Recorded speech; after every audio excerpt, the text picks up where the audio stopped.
یہاں ایک مسئلہ رہا ہے ناظرین شروع سے. ہمارے پختون بھائیوں کو افغان بننے کا جو ہے نا وہ خواب دکھایا گیا ہے.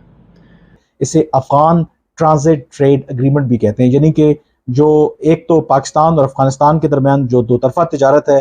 بھارتی سرکار بھی پروپیگیٹ کر رہی ہے کہ لائن آف کنٹرول کے قریب مبینہ دہشت گردوں کے خلاف آپریشن کیا جا رہا ہے. اب دیکھیں، اصل میں جو میں سب سے امپورٹنٹ بات یہ کرنا چاہتا ہوں کہ یہ جو سافٹ بارڈر ہے نا ہمارا ویسٹ کا، اس سے 3 ہمارے نیشنل سیکورٹی کے بڑے مسئلے پیدا ہوتے ہیں. سب پختون ایسے نہیں ہیں، لیکن سیاسی جماعتوں کی اور بعض ایسے لوگوں کی جو اپنی جن کے پاس دینے کو کچھ نہیں ہے، گڈز کی، اس کے بعد گرین ہے، شوگر ہے، and then you add dollar. So I would سے یہ 5-6 چیزیں ہیں جو افیکٹ کر رہی ہیں.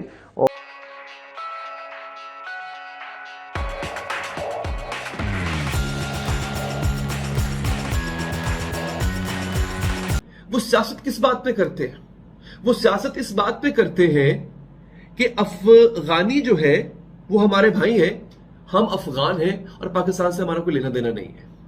میرے سامنے اس وقت یہ عوامی نیشنل پارٹی کا آفیشیل ٹویٹر ہینڈل سے ایک ٹویٹ ہے جو میں آپ کے سامنے رکھنے جا رہا ہوں. ذرا یہ آپ نے ٹویٹ سننا ہے اور پھر آپ نے دیکھنا ہے کہ ان میں پاکستانیت کتنی بھری ہوئی ہے، اور یہ پی ڈی ایم کا حصہ بھی رہ چکے تھے. سنیے گا ذرا. کسی کو اچھا لگے یا برا، میری قوم افغان ہے، افغان تھی اور افغان رہے گی. کسی فرد واحد کا بیان اس کی ذاتی رائے ہو سکتی ہے، پارٹی کا موقف نہیں. ہمارے اکابرین سے لے کر اس دم تک پارٹی کا بیانیہ اس بارے میں واضح ہے. ہر پشتون افغان ہے لیکن ہر افغان پشتون نہیں. اس بات کو اگر اچھی طرح سمجھ لیا جائے تو ہمارے آدھے مسائل احسن طریقے سے حل ہو سکتے ہیں.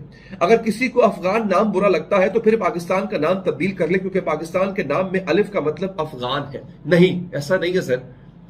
پاکستان کو جب بنایا گیا تھا اور اس میں پشتون بھائیوں کا بہت بڑا کردار ہے، اس میں کہیں الف افغان نہیں تھا.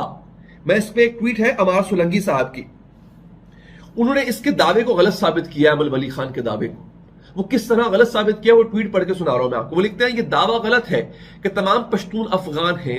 پشتون شناخت جدید سرحدوں سے پہلے کی، پشتون شناخت جدید سرحدوں سے پہلے کی ہے.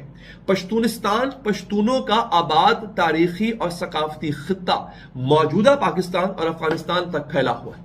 پشتونوں کی ایک بھرپور تاریخ ہے جو ان جدید ریاستوں کی تخلیق سے پہلے کی.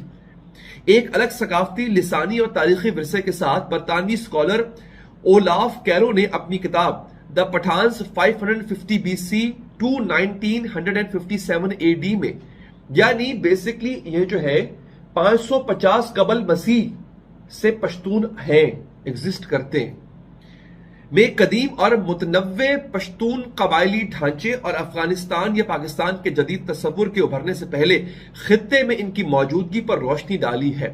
اس نے اس تصور کو رد کیا کہ تمام پشتون افغان ہیں. ذیل میں وہ نقشہ دیا گیا ہے جہاں اس خطے کو پکتیان کہا جاتا تھا. پٹھان کا لفظ بعد میں اسی لفظ سے نکلا ہے. اس کا یہ کہاں سے لیا گیا ہے؟ ماخذ تاریخی ایٹلس ایزویلیم شیفرڈ، یعنی اس بندے نے تاریخوں کا حوالہ دے کے بتایا کہ پشتون قوم پاکستان تو ابھی بنا ہے نا، پشتون قوم جو ہے وہ افغانستان کے وجود سے بھی پہلے کی ہے. یہ کتنی امپورٹنٹ چیز ہے. یعنی اگر آپ پشتون کو افغان کہہ دو گے تو جو پشتون قوم کی انفرادیت ہے اس کو آپ مار رہے ہو. جو پشتون قوم کا قدیمی پن ہے، یعنی دنیا کی قدیم ترین قوموں میں سے ایک ہے پشتون قوم، اور اگر آپ اس کو افغان کہہ دو گے تو پھر تو آپ نے اس پشتون قوم کے تشخص کو ختم کر دیا. افغانستان تو اتنا پرانا نہیں ہے.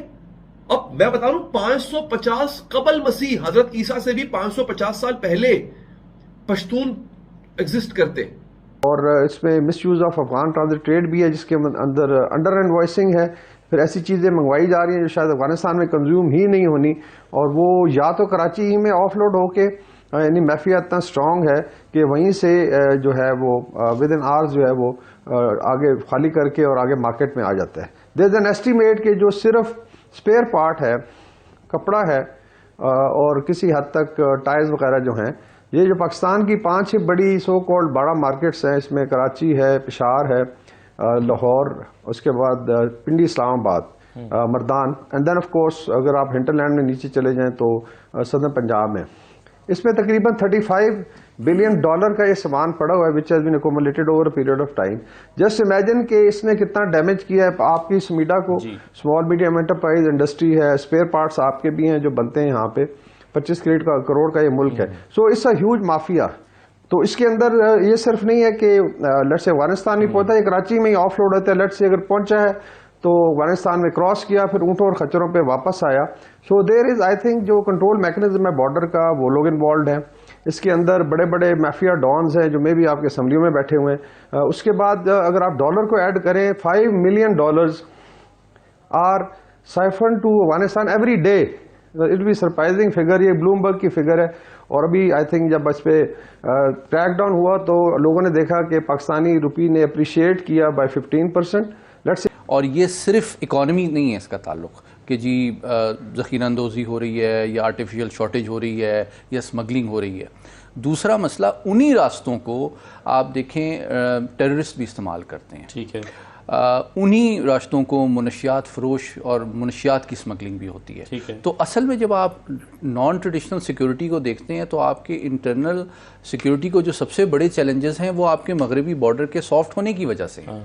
اور آپ کا جو سافٹ بارڈر سے کیا مراد ہے؟ سافٹ بارڈر سے مراد یہ ہے کہ بدقسمتی سے جتنا افیکٹو آپ کے بارڈر کا کنٹرول آبویسلی ایسٹرن بارڈر پہ ہے اتنا بدقسمتی سے مغرب میں نہیں ہے.